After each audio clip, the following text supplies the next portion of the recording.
What is up, everybody? Welcome to the first official Austin Movies Podcast. I don't know if that's the official title, but we're going to go with it for now. I just want to talk about some things. Um, you know what? This podcast, I'm not really sure what I'm doing with it. I just kind of want to, I feel like it would be a good exercise to help me discuss things that I want to talk about, maybe things that you might find interesting. Personally, I like to talk about movies mainly, but we can talk about anything. We can talk about movies, games, politics. I don't really want to do too much politics unless I really, really have a strong opinion on something. But for now, we're going to be talking about movies. And most recently, the movie that came out that I just saw was The Incredibles 2. Now, also, sorry, I forgot to mention, if you don't like something that I'm talking about, you don't have to leave. You don't have to leave. Go ahead. I'm gonna put annotations in. So if you find something that you want to talk about or you want to hear my thoughts on, go ahead and just go to the description box and click it. You don't have to leave. Anyway, I'm gonna talk about Incredibles 2. And was it worth the wait, or was it kind of an unnecessary sequel?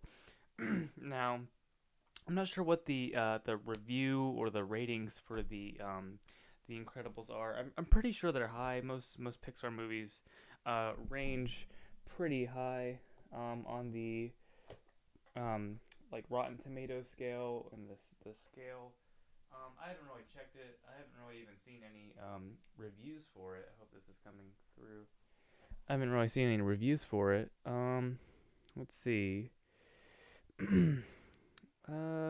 What is the rating? What is the score? Critic reviews. Let's see. I'll search the Rotten Tomatoes because that is the most trustworthy site, and that's where you should blindly follow every review that's given, and you should follow it to a T. All right, so it's definitely certified fresh. 94%. This movie got 94%, and 88% of the audience liked it. Now I know this isn't like a great judge of of what a movie, what a I can't even think right now.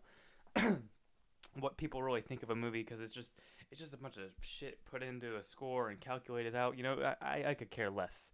I don't really care about other critics' opinions. But I really just kind of want to discuss it, because we waited 15 goddamn years for a sequel, and I remember Brad Bird was actually very against it. He wasn't against it, just the fact that he wanted to, he was waiting for the correct story, the right story, and I felt the story was so weak. I don't know. I felt like something was missing, and I can tell you what it is. It felt very cliche, whereas I feel like Brad Bird is one of the best animation directors there are. I mean, Incredibles and Ratatouille and all the Simpsons episodes he did, and even his live action movies I feel like are pretty good. Ghost Protocol is my, I think, second favorite. I like Rogue Nation more, but my second favorite Mission Impossible movie. And Tomorrowland was decent. It at least had ideas. I felt like something else bogged down that movie. I can't really even think about it at this point because I kind of forgot about it. But at least it tried something new, and I'm kind of a geek for sci-fi. Or I just like sci-fi movies anyway. This one, it felt like a cash grab in a lot of ways, but I feel like it wasn't. Because like the thing with this movie is I love all the characters. Mr. Incredible, Elastigirl, Violet, Dash, Jack. They're all great. They're all fleshed out. And I feel like that's what everyone really loves about the original Incredibles, was the whole family dynamic and everyone coming together at the end to like stop the bad guy, which I really enjoyed the villain in the first movie.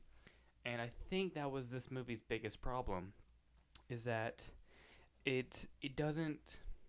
This is spoilers for Incredibles 2, by the way, if you haven't seen it.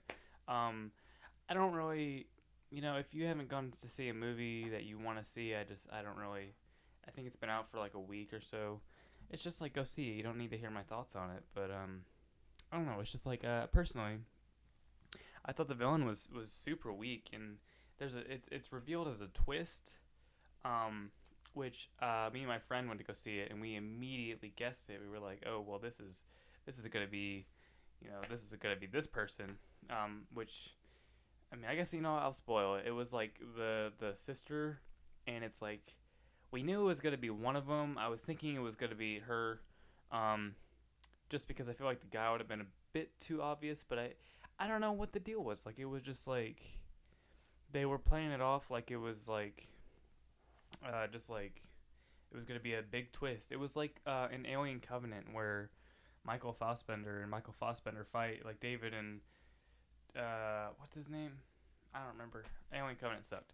Anyway, where it's like they do the switch on the audience at the end. You're supposed to be like, oh my god, that was David the whole time, and it's like, yeah, I could tell it coming. I could tell it was coming. So I felt like that with this movie. I felt the villain was very weak. The motivations were so confusing to me. Like the motivation was fine, but the plan made no sense. So she wanted to basically, superheroes were already illegal, so she wanted to make them legal again, but then make them not legal.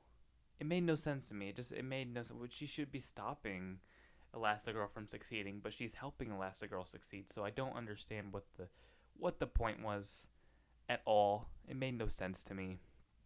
And also they do this thing where the heroes become the bad guys, and you're like, this isn't really what I'm wanting from this movie. It's not that interesting. It's like I don't really care about seeing these heroes be mind controlled. It was boring.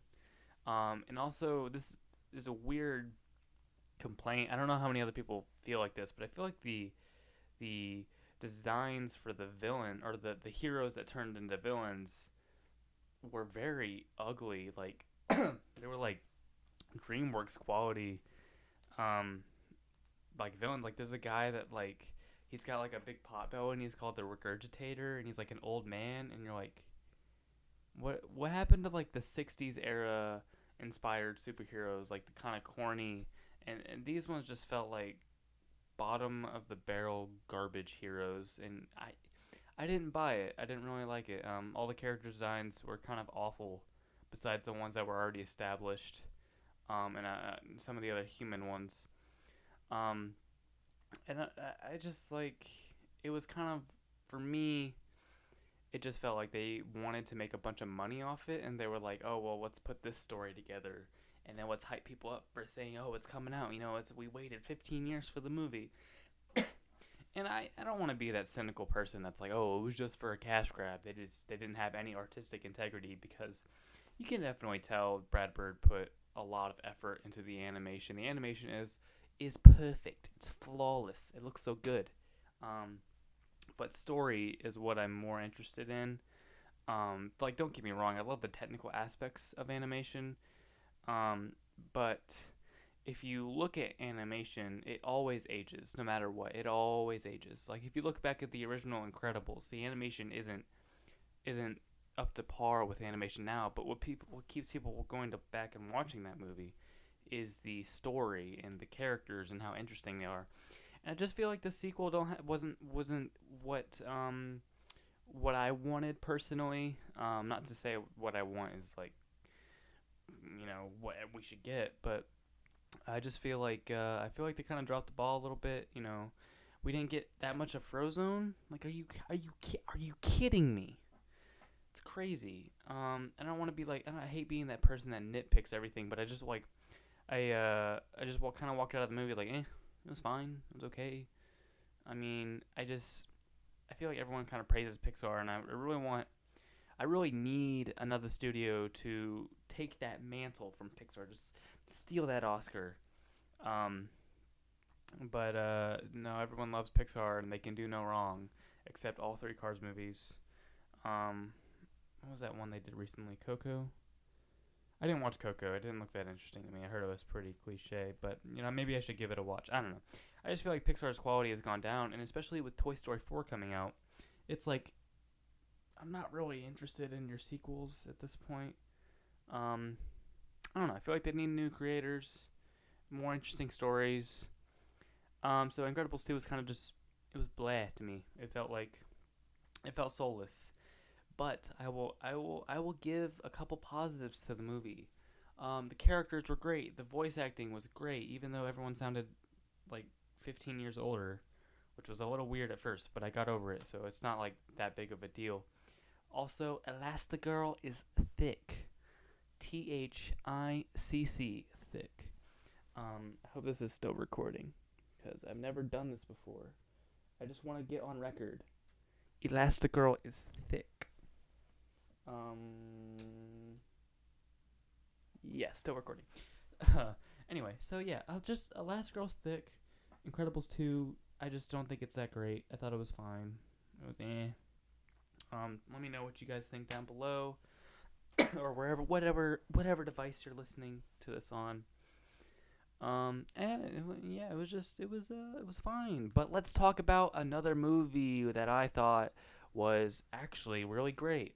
So I recently saw Hereditary, which Hereditary, if you haven't seen it, A24 is a great studio. I would love to work with them one day. A24, if you're watching, you're probably not watching, hit Austin Movies up. Hit me up. I want to be on your podcast. I'll talk about some stupid stuff. I don't know. Hire me, please. I want a job. But yeah, Hereditary was actually really great. Not what I was expecting, as with most people in the audience. But I've kind of learned to expect that for most A24 movies, especially horror movies. I've come to learn, don't expect what they're showing you. And we've done this with The Witch, where I remember I was working a theater. Sorry, a little sidetrack story. I was working at a theater one night because I used to be a theater boy, and I remember this couple came up to me and was like, they were like, "Oh, what horror movies are out?" And I was like, I think it was like Paranormal Activity 5 was playing at the time. I could be wrong. It was some trash movie. And I was like, you know what? I'm going to suggest a real high art quality movie that I've heard is very scary. And that movie was The Witch. Or The Witch. And as you know, general audiences did not like that movie just because they were marketed a horror movie and said it was scary. It turned out to be some weird drama set in the 1800s. Or was it 1800s? I don't know. But I remember that couple came back like a week later, and they were like, "Yeah, that movie sucked. Why did you recommend that movie to us? It was boring. That's not a horror movie." And A24 has this habit of selling their horror movie or their dramas as horror movies, or which I mean personally, I don't really get scared by the typical horror movie, like the jump scares and all that trash that's out there right now. And I personally I enjoy more cerebral. It sounds kind of, I hope this doesn't sound pretentious at all. I don't know. I just enjoy more human interaction horror, if that makes any sense. I like to think about my horror movies. I like to have interesting characters. And I find the movies that get the most crap for not being horror movies are the ones that focus more on their characters than the actual scare factor. The same thing with It Comes at Night. I remember going to see that movie, and I was like, it was good. I didn't love it. I thought it was fine, but I didn't hate it because it wasn't a horror movie. And I feel like the advertising for that movie, especially, was selling this insane horror movie, and they did the same thing with Hereditary. And Hereditary, I remember watching the trailer and I was like, holy, like, ooh, this looks pretty intense. And my friend was even like saying like, oh, I've heard there's like some very disturbing stuff in this movie, which I'll admit there's a couple creepy scenes, but I was actually more surprised to find it was a drama, which I should know to expect this from A24 by now, because all their marketing has been revolving around making these horror movies. And I on one hand, I'm really I'm really glad they found this formula for creating and selling media, like things that people should actually be watching in theaters. Because my theater was completely full for Hereditary, and I was like, okay, this is weird. Like an A24 movie that a bunch of people are going to. Like, I think people are expecting this insane horror movie, and even I was expecting this horror movie just because of the trailer. And I typically try to stay away from that stuff, but it was just insane how many people were in this theater. And then I just remember thinking like how like great that they're marketing, like their A24 is able to sell to the general audience. But you and I both know, if you're into movies, if you're into any interesting art, the general audiences are retarded. You know, they are so dumb and stupid and ignorant, and they don't know how to think about something without just like complaining about it. And like I said, I don't want to be one of those guys that says, "Oh, you have to love every A24 movie, or you have to love every movie that is like art house." For instance, I didn't like that Only God Forgives movie. There's not a lot of substance there in my opinion. But Hereditary is a movie that is like a drama and has interesting characters. And I'm actually going to see it tomorrow night. But I don't really want to talk about the movie.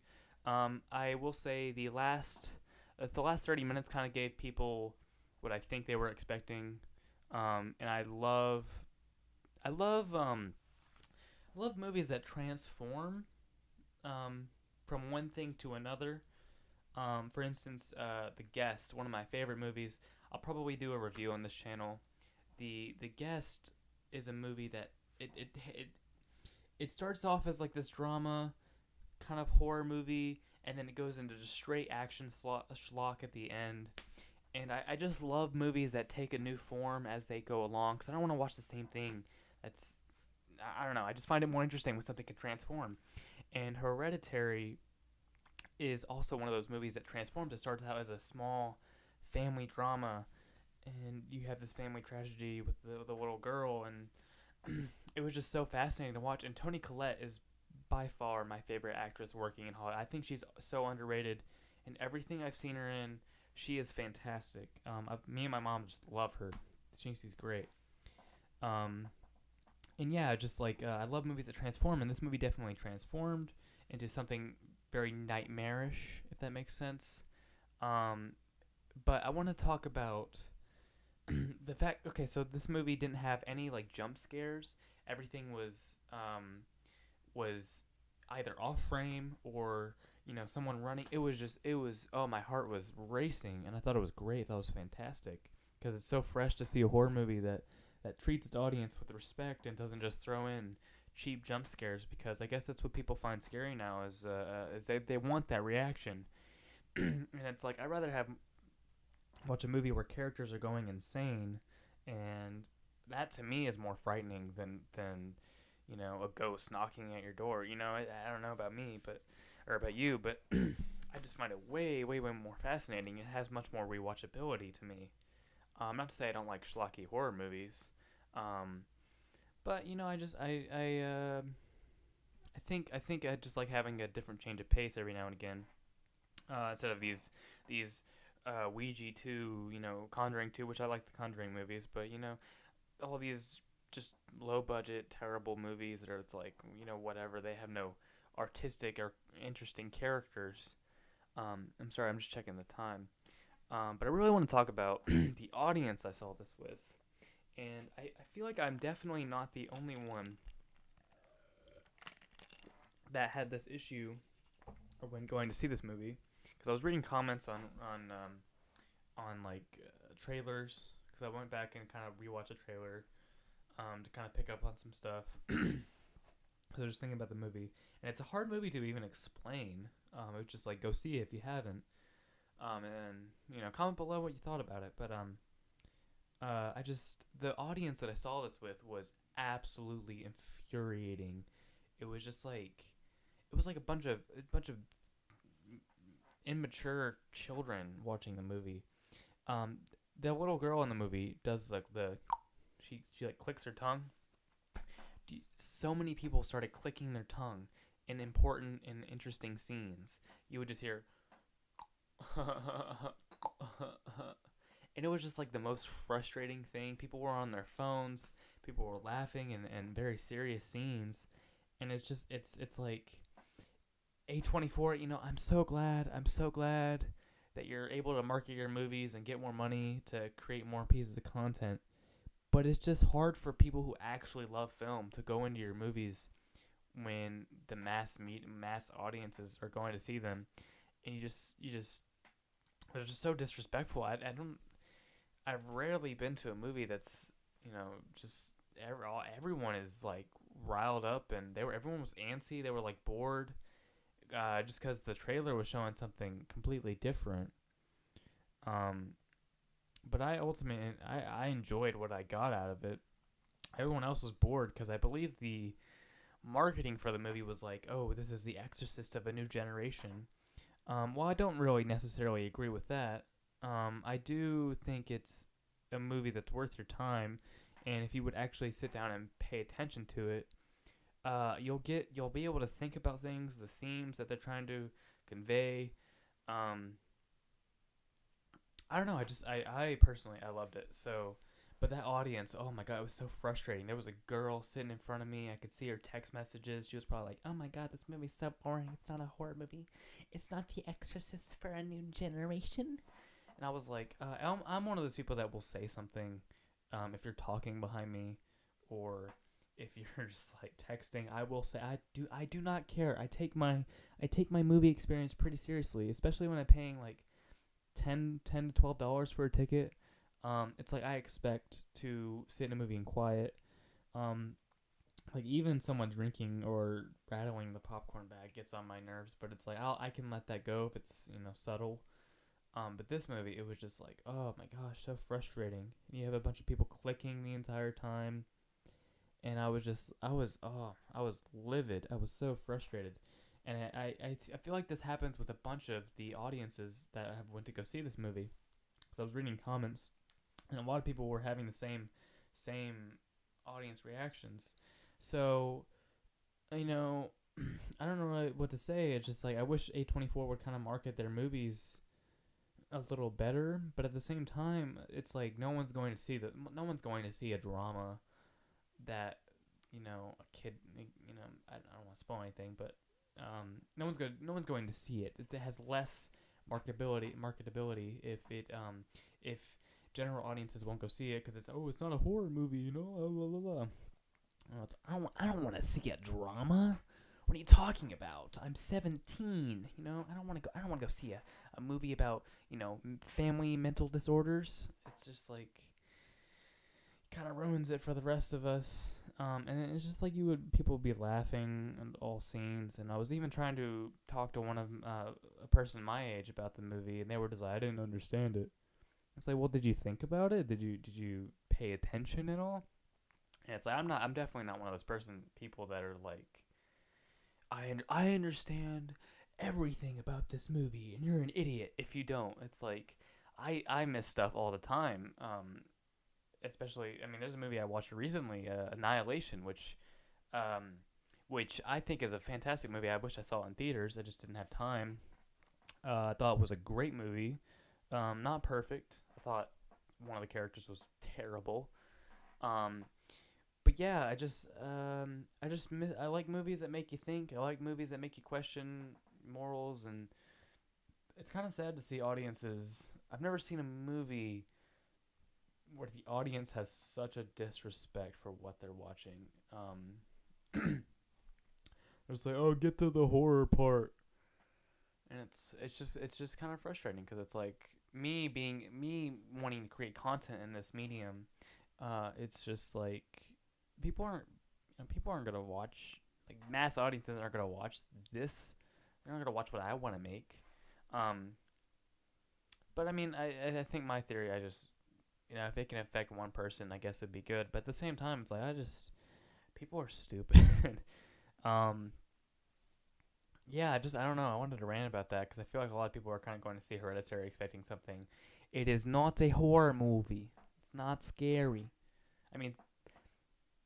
Thematically it's scary, but not what is scary by Hollywood standards. Like, it's not like jump scare fest, blah blah blah. It actually has characters that are interesting. And yeah, I would totally recommend it. But definitely go see it earlier in the day because the night audiences will frustrate you. Yeah, I don't know. I think that's about all I have to say for this episode. Let me look. I kind of want to talk about Annihilation a little bit more, but I might do a separate video on that entirely. Just because I've been thinking about that movie ever since I watched it for like 2 weeks. Really want to go buy it. But anyway, if you enjoyed this episode, please, leave a like, leave a comment, subscribe if you want to. Subscribe, it will help. I also have a Patreon channel. I just set it up. I'm still in the works of figuring out how this reward system works. I also have a patron on there, Maddie. Thank you very much. I appreciate it. Papa bless you. Sorry, I don't want to steal anybody else's memes. But yeah, if you'll get rewards. I'm still working it out, so let me know. Give me feedback. Leave a comment. Tell me you hate me. I don't care. Just let me know. So if you enjoyed this episode, please subscribe and stay tuned. I'll try to post every, what is today? Tuesday? I'll try to post at least every Sunday if that's possible. So yeah, if you enjoyed this, hit me up and feel free to join in the Austin Movies community. And I didn't figure out how to sign out, so I'm just gonna be like, bye.